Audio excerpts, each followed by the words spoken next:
Coucou tout le monde et bienvenue sur cette nouvelle vidéo. Donc aujourd'hui on va continuer le bilan pour le Cold Winter Challenge, même si pour cette série de livres dans le menu que nous allons aborder aujourd'hui auraient facilement tous pu faire partie du Pumpkin Autumn Challenge. Donc au final très peu d'ambiance noëlesque on va dire, et on va avoir des livres qui vont plutôt tourner sur des choses assez macabres mais en même temps pour certains drôles et pour certains moins drôles mais tout aussi passionnants. Alors le menu dont on va parler aujourd'hui est hiver sombre. Vous me direz hiver sombre, à la base effectivement c'était des thèmes plutôt sombres comme son nom l'indique, d'où le fait que toutes ces lectures là aient un côté un petit peu plus halloweenesque.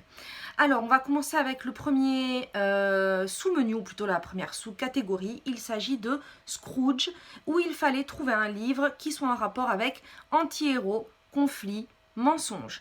Et j'ai décidé de lire une nouvelle d'Émile Zola qui s'appelle La mort d'Olivier Bécaille. Alors je n'étais pas du tout sûre effectivement que ça allait correspondre à la catégorie, mais je me suis basée en fait sur les mots-clés qu'on trouve dans certains réseaux sociaux littéraires, et effectivement parmi eux j'avais trouvé, il me semble, mensonge et conflit, ou en tout cas des termes assez similaires, donc c'est pour ça que je l'ai choisi, mais je ne savais pas du tout de quoi ça allait parler.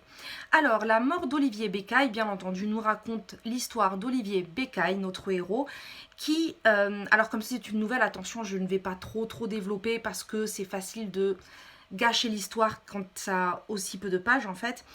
Et Olivier Bécaille, effectivement, dès la première page, décède. Cet homme, en fait, meurt dans son lit face à sa femme, mais ses pensées continuent d'être là, et en fait, on va suivre sa mort, on va participer d'une certaine façon, ou en tout cas assister à sa mort et à tout ce qui va se passer autour de lui grâce à son regard et à sa pensée. Donc, à travers lui, on va voir les réactions de sa femme, de ses voisins, ses retours bien entendu sur sa vie, sur son histoire, sur ses regrets, puisque bien entendu quand on meurt, ou disons plutôt avant sa mort en général, on pense toujours à ses regrets, à ce qu'on a fait, à ce qu'on n'a pas fait. Ce sont des thématiques qu'on retrouve souvent dans ce type de cas. Et effectivement, donc on va suivre tout ce cheminement jusqu'à l'enterrement. Mais il est vrai que il continue de voir tout ce qui se passe autour de lui jusqu'à ce que quelqu'un lui ferme les yeux. Et ses pensées vont continuer tout le long, puisque c'est grâce à lui qu'on va suivre cette histoire. La question étant, mais que se passe-t-il vraiment ? Voilà. Voilà, je ne veux pas en dire plus, mais j'avoue que, comme tout ce que j'ai lu de Zola jusqu'à maintenant, franchement, cette nouvelle m'a enchantée. Bon, c'est un petit peu sombre pour dire enchanté, hein, c'est pas un conte de fées, mais je l'ai adoré. J'ai beaucoup aimé, bien entendu, comme souvent avec cet auteur, l'écriture, que je trouve vraiment très belle, très intéressante, absolument pas lourde. On suit tout vraiment très vite, on est très vite pris dans l'histoire.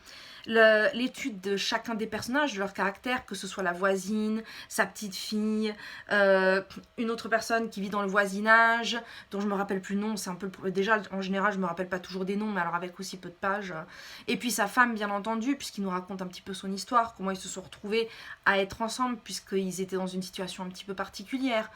Et puis bien entendu, à partir du moment où on lui ferme les yeux et qu'il ne voit plus, tout passe par les sons. Donc en fait on est vraiment à sa place à lui uniquement, il n'y a pas d'autre point de vue, et tout ce regard en fait très passif, et ensuite tous les sons en fait qui font qu'on ne fait qu'imaginer ce qui se passe, ce que les gens peuvent se dire, ce qu'ils sont en train de préparer, tout ce type de choses. Franchement c'est très prenant, c'est très intéressant, et puis comme vous vous en doutez vu le contexte, c'est un côté aussi super oppressant à partir du moment surtout où il ne voit plus, parce qu'il nous décrit tout, il nous décrit aussi ses sensations, il nous décrit, et on a l'impression d'être avec lui. Et c'est vrai que ça peut être très oppressant parce que on ne sait pas ce qui se passe, on ne fait qu'entendre des bruits, des bouts de conversation, ou des conversations juste de quelques mots qu'on entend loin dans les couloirs, et puis ensuite effectivement on est un petit peu plus isolé. Enfin c'est tout ce processus, j'ai trouvé cette nouvelle super bien faite. Alors ça fait partie de ces quelques textes dont je parle de temps en temps, où pour les gens qui ont peur d'attaquer certains auteurs classiques ou certains livres classiques, parce qu'on a toujours l'impression que ça va être ou lourdingue ou un petit peu vieillot, ou... voilà, c'est le type d'histoire où il ne faut pas hésiter, parce que celle-ci fait une 40aine de pages. Elle passe très très bien et c'est justement l'occasion ou jamais de découvrir la plume de Zola, parce que bon, l'auteur, tout le monde en a au moins entendu parler, et franchement, en tout cas pour moi, c'était un véritable régal. Alors, deuxième sous-catégorie pour ce menu, il s'agit de Stalactite ensanglantée, donc avec comme thème horreur, thriller, suspense. Et j'ai choisi la bande dessinée RIP, dont le premier tome s'appelle Derrick. Voilà, alors, j'avoue que je ne savais pas trop à quoi m'attendre avec cette bande dessinée, mais c'est vrai que sur la couverture, on voit un homme en combinaison dans ce qui semble être un lieu extrêmement sale, glauque. Et j'avais lu par contre une ou deux lignes du résumé qui expliquait que l'histoire tournait autour d'une équipe de nettoyeurs. Voilà. Donc je n'en savais pas plus que ça, mais ça a été une excellente découverte. Par contre, avant que j'oublie, pour public averti. Voilà, pour public averti, voire très averti, parce que c'est très très glauque, c'est quand même assez lourd. C'est dans une thématique très macabre et les dessins sont en accord avec, voilà. Mais sincèrement, j'ai eu beaucoup de mal à le poser. Alors quand même que je vous parle un petit peu de l'histoire, ce tome bien entendu suit Derrick, comme son nom l'indique, qui déjà, bon, on va dire avec un prénom comme ça fait forcément penser à la série et on se dit qu'il n'est pas forcément bien barré dans la vie. Mais en dehors de ça, en fait, effectivement, c'est quelqu'un qui fait partie d'une équipe de nettoyeurs. En fait, ce sont des personnes qui passent pas forcément que sur des scènes de crime, mais sur des scènes où, en tout cas dans des endroits où il y a eu des personnes qui viennent de décéder, et donc on les appelle pour récupérer des objets qui ensuite vont être remis à la famille en partie, et le reste qui n'est pas remis à la famille sera vendu par leur patron en fait. Donc bien entendu c'est un travail où ils doivent se rendre dans des endroits où parfois, parfois, malheureusement souvent, les cadavres sont des personnes seules qui donc sont là depuis des semaines, voire des mois, et il faut effectivement donc nettoyer, débarrasser, etc. en plus de prendre les objets, sauf le corps, puisque ça, c'est les pompes funèbres qui s'en occupent. Donc forcément, vous imaginez bien que c'est pas... Il y a rien de joyeux, il n'y a rien d'agréable, hein. Ça autant le dire tout de suite. Et donc le personnage de Derrick, bien entendu, pour avoir fini dans un métier comme ça, alors qu'il adorait les insectes, il adorait l'entomologie, est entouré d'insectes, mais pas du tout de la façon à laquelle il s'attendait. Comme beaucoup de personnes, il a entre guillemets raté sa vie, il n'a pas réussi à faire ce qu'il voulait, il n'a pas beaucoup de moyens, et c'est un petit peu le job de la dernière chance quand on n'a pas trop de choix. Voilà.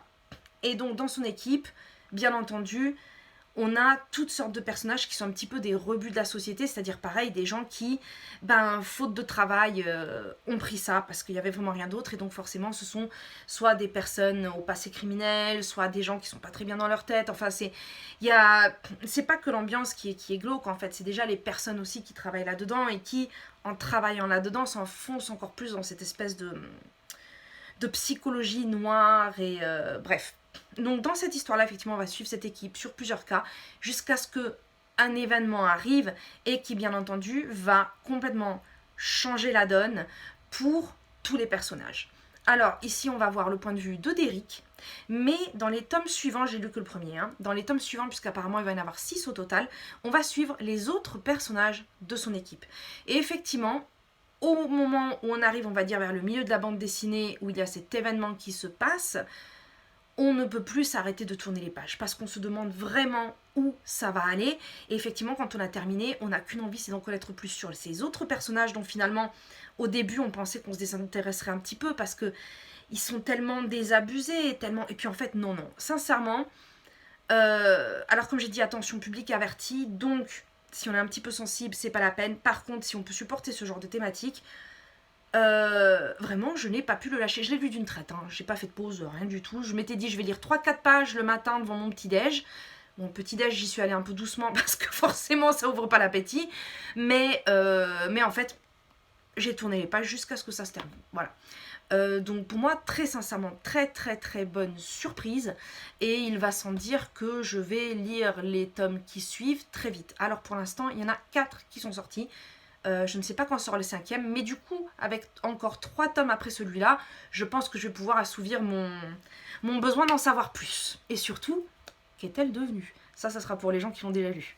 Alors, troisième sous-catégorie pour Hiver sombre, il s'agit de Père Fouettard avec Force obscure, Enfer, Démon. Et là, j'ai choisi d'attaquer un auteur ultra connu, d'une saga ultra connue, mais que heureusement on peut lire dans le désordre. J'ai choisi de commencer en tout cas, de lire mon premier Terry Pratchett avec Mortimer. Donc ça fait partie de la saga des annales du Disque Monde qui sont ultra connus. Je connais plein de gens qui l'ont lu. On entend régulièrement parler aussi dans les chaînes Booktube qui touchent un tant soit peu à la fantasy, à la SF, etc. Et ce tome-là en particulier a été expliqué par l'Olifant sur sa chaîne il n'y a pas longtemps, et comme c'est une chaîne que j'apprécie beaucoup, effectivement elle m'a donné envie de me lancer aussi. Alors comme je dis, heureusement on n'a pas besoin de les lire dans l'ordre, on peut en prendre un et puis justement se faire une idée, parce que quand je ne sais même pas combien de tomes elle a cette saga, mais je crois que ça doit être entre 30 et 40, enfin c'est un truc énorme. Et j'avais pas envie du tout de me lancer dans une saga qui allait me prendre. Voilà, j'aimerais bien déjà terminer les quelques trucs que j'ai en cours. Mais voilà, mais j'avais envie de découvrir. En plus, il paraîtrait que c'était très drôle, etc. Voilà, donc j'ai découvert mon premier Terry Pratchett avec Mortimer. Alors Mortimer, en fait, qui nous parle de l'histoire de la mort. Donc effectivement, ça colle bien aux forces obscures en particulier, puisque la mort dans cette histoire-là décide en fait j'allais dire d'aller sur Terre, non, parce que ça n'est pas sur Terre, c'est sur le disque. Alors ça, c'est vrai que pour le monde, je débute, hein, donc je suis encore un petit peu en train d'essayer de me rappeler tous les noms. Et il va en fait essayer de recruter un jeune homme parce qu'il a envie de pouvoir prendre de temps en temps des vacances, voire même de prendre sa retraite.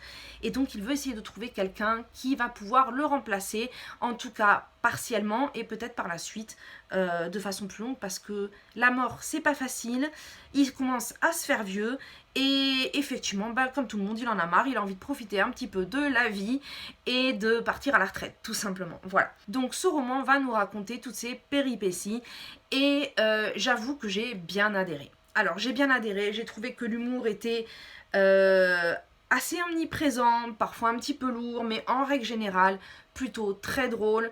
Beaucoup de situations grand guignolesques qui m'ont fait beaucoup rire. Et puis il faut avouer que déjà avec le constat de départ de la mort comme ça, qui veut partir à la retraite, qui veut se faire remplacer et qui doit apprendre ça à un novice, et en plus de ça il faut avouer qu'il n'a pas choisi n'importe qui, il a choisi quelqu'un qui à la base n'était pris pour aucun travail parce qu'il n'avait pas l'air très utile à quoi que ce soit. Donc forcément, voilà, on va de quiproquo en quiproquo. Et voilà, et puis moi je ne sais plus parler, voilà. Donc c'est vrai que c'était assez particulier, mais ça donnait pas mal de situations cocasses, en tout cas que j'ai bien apprécié. Et bien en tout cas pour moi une très très bonne introduction à cet univers, même si parfois j'étais un petit peu perdue, parce que c'est vrai que je ne suis pas encore très familière de ce monde-là. Et j'imagine que le tome 4, on est quand même censé en savoir un minimum. Donc il y a quand même certaines descriptions que j'ai dû relire plusieurs fois pour me remettre un petit peu dans le truc, on va dire. Mais en tout cas, moi j'ai bien aimé. Alors est-ce que je vais en lire d'autres tout de suite? Non. Parce que j'ai beaucoup d'autres choses à lire, mais il est possible qu'à l'occasion j'en prenne un de temps en temps. Alors après je vais bien voir quel tome exactement j'ai envie de lire, ou si je veux prendre en fait l'histoire depuis le début, on verra bien. Mais à l'occasion plus tard, oui, je vais très certainement en lire quelques autres. Pour la dernière excusez-moi, je suis en train de secouer la table en fait, je me rendais même pas compte. Alors donc pour la dernière sous-catégorie de ce menu, il s'agit d'un chalet sous la neige où il fallait huis clos, enfermement, solitude. Donc là j'en avais lu 2, dont un dont j'ai pas mal parlé dans mon vlog d'Aomori si je me rappelle bien. Il s'agit du Château d'Otrante d'Horace Walpole. Donc ce livre est considéré comme le premier roman d'horreur de l'histoire de la littérature horrifique, et également le premier livre de la littérature gothique. Il a été écrit en 1764, si je me rappelle bien, au XVIIIe siècle, dans tous les cas. Et effectivement, comme il n'est pas très court, il fait à peu près 150 pages, donc je m'étais dit, bon, vu que j'aime la littérature d'horreur, essayons quand même comprendre, ou en tout cas de mieux connaître les bases. Et puis bon, après c'est vrai que j'avais un petit peu peur du côté très vieillot, parce que 1700 et quelques quand même, je me suis dit peut-être qu'au niveau du langage, ou même de, comment dire, je sais très bien qu'il ne faut pas regarder un roman aussi ancien avec nos yeux modernes, mais c'est vrai que quelquefois on ne peut pas trop s'en empêcher, des fois ça peut être un petit peu difficile.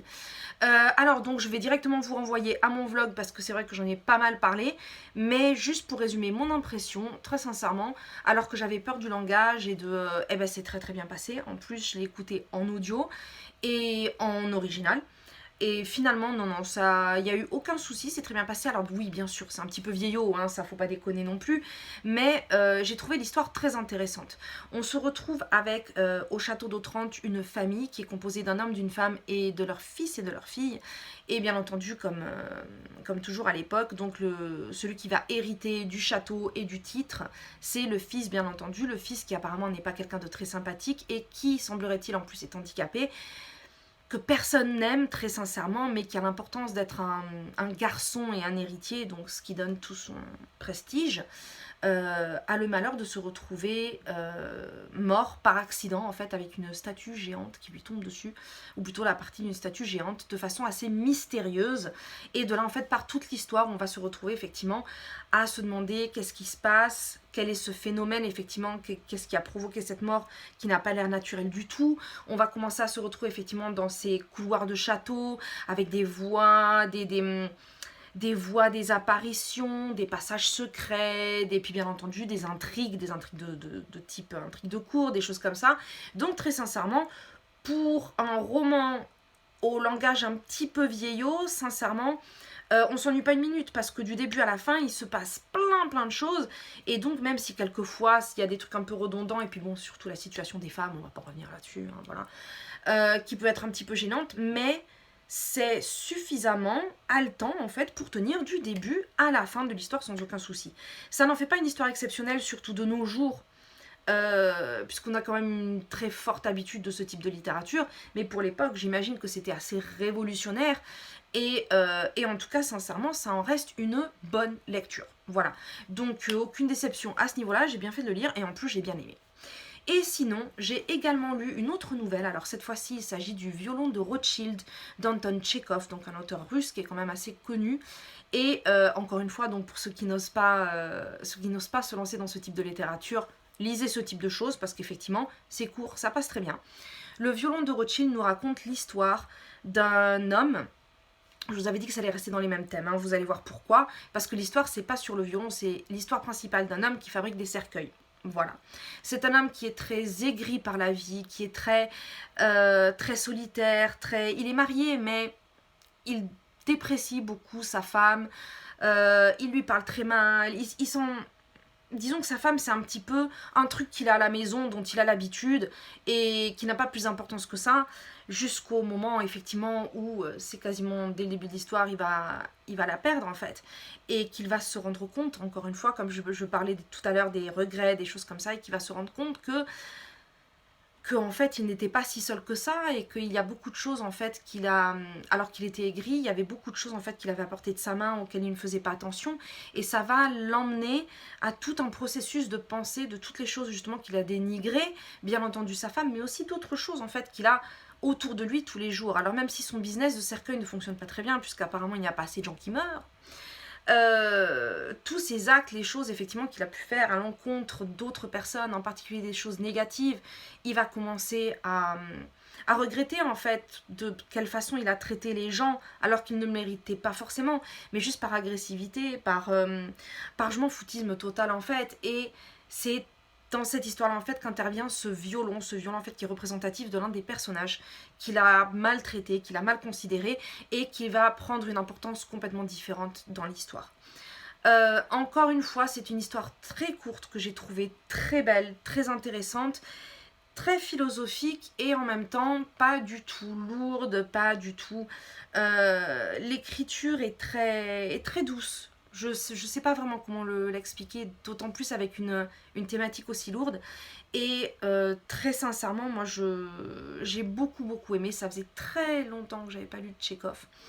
Et sincèrement, oui, il va falloir que j'en relise d'autres, comme tellement d'auteurs dont je parle. Mais c'est vrai que quand il s'agit de nouvelles, c'est l'avantage des nouvelles.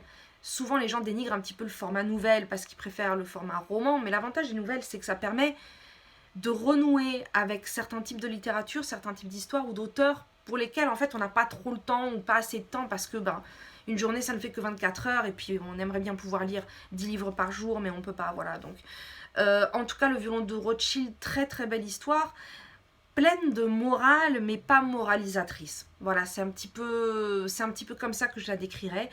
Et en tout cas une histoire qui m'est restée depuis que j'ai terminé et à laquelle je repense régulièrement. Voilà. Eh bien écoutez, ça sera tout pour cette vidéo et alors sachez qu'il y aura très vite le bilan de la dernière partie parce que ça va être très court en fait, il n'y aura pas grand chose et puis surtout la thématique sera assez spécifique et entre temps je suis déjà en train de vous préparer de nouvelles vidéos pour pouvoir avoir suffisamment de choses à vous montrer très très vite. Voilà, et bien écoutez, je vous souhaite de très très bonnes lectures et à très bientôt, bye bye.